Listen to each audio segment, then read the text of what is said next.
Notice issue करें।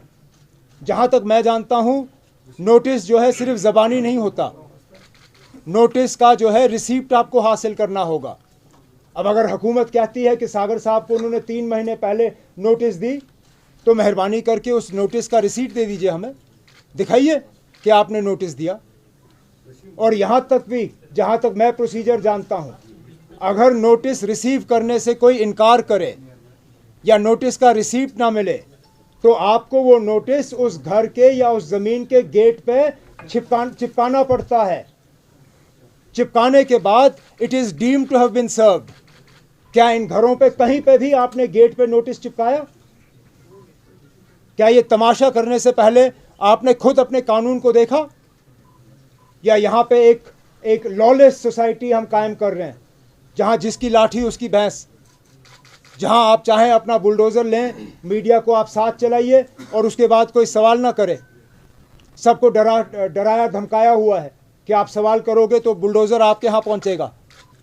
अब मैं जानता हूँ इस प्रेस कॉन्फ्रेंस का नतीजा ये होगा कि पता नहीं कहाँ पे और ये बुलडोज़र चलाने का काम करेंगे, लेकिन जो हकीकत है वो लोगों के सामने रखना होगा। पता नहीं अगर ये शिकायतें आप तक पहुँच रही हैं या नहीं, लेकिन हमें तो कई जगहों से अब शिकायतें ये आ रही हैं कि ये अब एक करप्शन का एक जरिया बन गया है। कहीं ग्रास रूट लेवल पे अफसर जो हैं अब इस चीज़ को, अब क्योंकि लिस्ट कहीं पब्लिक डोमेन में है नहीं, तो अब टेलीफोन के ज़रिए लोगों को कहा जा रहा है आपका नाम लिस्ट में है, आप ऐसा करो, कनाल एक कनाल के लिए 1,00,000 1.5 लाख रुपए दे दो, हम आपका नाम जो है लिस्ट से निकालेंगे, आपको कोई छेड़ेगा नहीं। और ये एक जगह से नहीं, श्रीनगर और श्रीनगर के बाहर कई जगहों से अब ये खबरें आ रही हैं।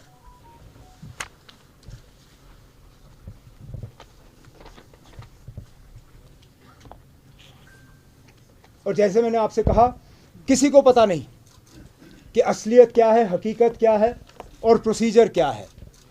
इसलिए हम अपने तरफ से आज गवर्नमेंट से ये कहना चाहते हैं कि ये जो सबको डराने का, धमकाने का और परेशान करने का एक मुहिम चलाया जा रहा है, इसको मेहरबानी करके रोक दीजिए। हम में से कोई इस हक में नहीं है कि किसी का भी गैर कानूनी तौर सरकारी ज़मीन पे कब्ज़ा होना चाहिए। हमारा ये मकसद नहीं है ये प्रेस कॉन्फ्रेंस करने का कि जहाँ पे लोगों ने कब्ज़ा किया हो उनको वो कब्ज़ा करने की खुली छूट दी जाए, लेकिन रोकने का भी एक तरीका होता है, डराने धमकाने से नहीं। बुलडोज़र जो है आपका पहला कदम नहीं होने धमकाने से नहीं। बुलडोज़र जो है आपका पहला कदम नहीं होना चाहिए, बुलडोज़र आपका आखिरी कदम होना चाहिए।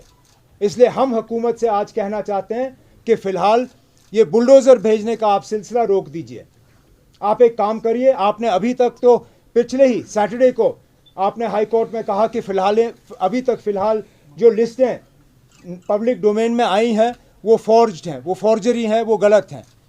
तो हम आपसे कहना चाहते हैं ये जो आप अभी तक डेमोलिशन कर रहे हो वो किस लिस्ट के बुनियाद पे कर रहे हो?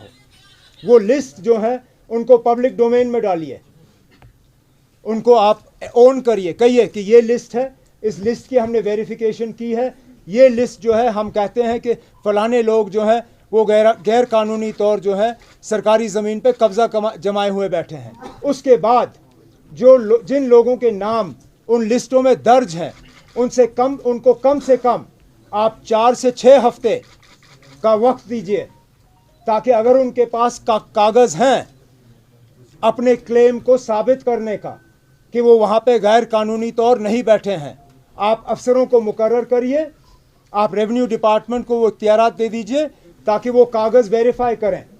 और अगर उन लोगों के पास सही क्लेम हो उनको इस लिस्ट से निकाला जाए। जिन लोगों के पास अपनी वो कब्ज़े की ज़मीन के कागज़ नहीं हैं या वो क्लेम नहीं कर सकते हैं, उसके बाद ये सारा प्रोसेस करने के बाद आप नए सिरे से उनको नोटिस निकालिए और उनसे कहिए कि ये तमाम तहकीकात करने के बाद आप इस फलाने ज़मीन के प्लॉट पे जो है गैर कानूनी तौर बैठे हैं। फिर उनको मौका दे दीजिए कि वो खुद अपनी मर्ज़ी से वो ज़मीन का हिस्सा छोड़ें या उसको रेगुलराइज करें किसी स्कीम के तहत। अगर ये नहीं होता फिर आखिरी में आप बुलडोज़र भेजिए, कोई आपको नहीं रोकेगा। लेकिन जैसे मैंने आपसे कहा, ये जो तमाशा किया जा रहा है, लोगों को परेशान किया जा रहा है, लोगों की परेशानी को देखते हुए आज कई लोग खुश हैं। बड़े बड़े डाकू जिन्होंने यहाँ चोरियां की हैं, आज वो सोशल मीडिया पे ऐश कर रहे हैं बाकी लोगों की परेशानी देखते हुए। यहाँ हीरो बने हुए लोग लोगों की मुसीबत और मुश्किलात को देखते हुए। ये सही बात नहीं है। आज कोई जम्मू कश्मीर में ऐसा नहीं है जो इस सिलसिले को देख के परेशान नहीं है। और गवर्नमेंट का काम लोगों को परेशान करना नहीं है। गवर्नमेंट का काम है लोगों को राहत पहुंचाना, लोगों के जख्मों पे मरहम करना। मैं फिर ये दोहराना चाहता हूं कि हम गैर कानूनी तौर ज़मीन, सरकारी ज़मीन के कब्ज़े के हक़ में नहीं है। उन्होंने जारी नहीं किया। हालांकि वो लिस्ट जो है मीडिया में खूब खाप चली और सोशल मीडिया पे, व्हाट्सएप वगैरह पे। और जब उनसे पूछा गया कि ये लिस्ट नहीं तो कौन सा लिस्ट, तो वो खामोश रहे। तो इस पे फिर हम मजबूर होते हैं पूछने पे कि पिछले कई दिनों से जो ये बुलडोज़र चलाने का सिलसिला चला है, ये किस बुनियाद पे हो रहा है। अगर जो लिस्ट फ़िलहाल पब्लिक डोमेन में हैं वो फर्जी लिस्ट हैं और गवर्नमेंट ने खुद हाई कोर्ट में ये कहा कि इन लिस्टों पे इंक्वायरी हो रही है, तो जहां जगह जगह बुलडोज़र भेजे जा रहे हैं वो किस बुनियाद पे। अगर कोई लिस्ट है जो कि गवर्नमेंट लिस्ट जेन्युइन मानती है, जब गवर्नमेंट कहती है कि ये लिस्ट सही है, तो वो लिस्ट पब्लिक डोमेन में क्यों नहीं। क्योंकि जहां ये लोग बुलडोज़र लेके जा रहे हैं वहां कोई कागजी कार्रवाई नहीं हो रही है।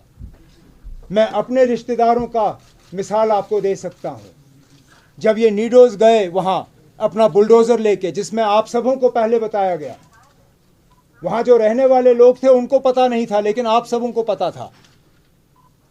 वहां ज़बरदस्ती, ज़ोर ज़बरदस्ती जो है गेट तो खोला गया और वहां बुलडोज़र अंदर लिया गया। अफसर को जब कहा कि ना हमारे पास कागज़ हैं, आप हमारे कागज़ देखिए, अफसर ने कागज़ देखने से इनकार किया। कहा मुझ पे प्रेशर है, मुझे कुछ करना है, और फिर उन्होंने अपना बुलडोज़र इस्तेमाल किया। और ये एक जगह नहीं, ये कई जगहों से ये खबरें आ रही हैं। हमारे भी फ़ोन काफ़ी बजे जिसमें लोगों ने हमें कहा जनाब ये मेरी मलकियती ज़मीन है, मेरे पास इस ज़मीन के कागज़ हैं, लेकिन हुकूमत वाले आए और उन्होंने हमारी ज़मीन जो है उसमें उन्होंने वहाँ पे बुलडोज़र चलाया। कहीं पे भी नोटिस नहीं। चाहे मैं नीडोज़ की बात करूं या पिछले दिनों जो सागर साहब के साथ हुआ, सागर साहब और उनके घर वालों से जब मैंने बात की और उनसे पूछा क्या आपको कोई नोटिस मिला, उन्होंने कहा कोई नोटिस नहीं, हम श्रीनगर में थे ही नहीं, पीछे से बुलडोज़र लेके आए और उन्होंने अपना काम कर लिया। कोई लिस्ट नहीं, कोई कागजी कार्रवाई नहीं, कोई नोटिस नहीं, तो फिर कहाँ। क्या कानून नाम की कोई चीज़ नहीं, कोई प्रोसीजर नाम का कोई चीज़ नहीं। क्या ये हुकूमत का फ़र्ज़ नहीं बनता कि वो पहले नोटिस इशू करें और रिटर्न में नोटिस इशू करें। जहाँ तक मैं जानता हूँ नोटिस जो है सिर्फ ज़बानी नहीं होता, नोटिस